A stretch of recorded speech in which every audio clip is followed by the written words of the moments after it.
আবার বল মাঠের বাইরে রায় পুকুরের অনুকূলে শুভ রাইট দিয়ে বাড়াই দিচ্ছেন সতীর্থের উদ্দেশ্যে, কিন্তু না সতীর্থ কিন্তু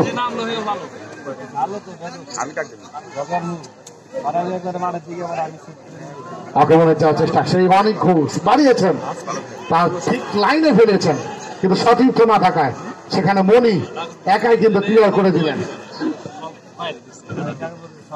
কি মনি এবং কি অনেকের মধ্যকার খেলা কিন্তু আমরা দেখছি।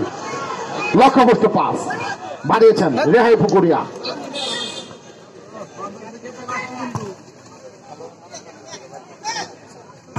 বিষ্ট বাড়িয়েছেন সেই রিফাতের উদ্দেশ্যে, হেডের মাধ্যমে ক্লিয়ার শুভ।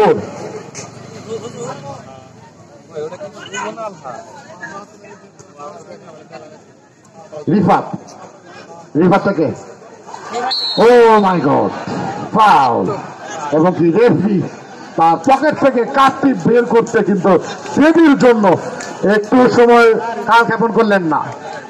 টুর্নামেন্টের যদি নির্ধারিত সময়ে যদি গোল শোধ না হয়, যদি গোল না হয়, কোনো গোল না হয়, তাহলে কিন্তু এই টুর্নামেন্টের নিয়ম অনুযায়ী সরাসরি টাই ব্রেকারের মাধ্যমে খেলা করাবে। সুপ্রিয় দর্শক মন্ডলী, আপনারা কেউই কিন্তু মাঠে নামবেন না, এই টাই ব্রেকারে কিন্তু কেউ মাঠে নামবেন না।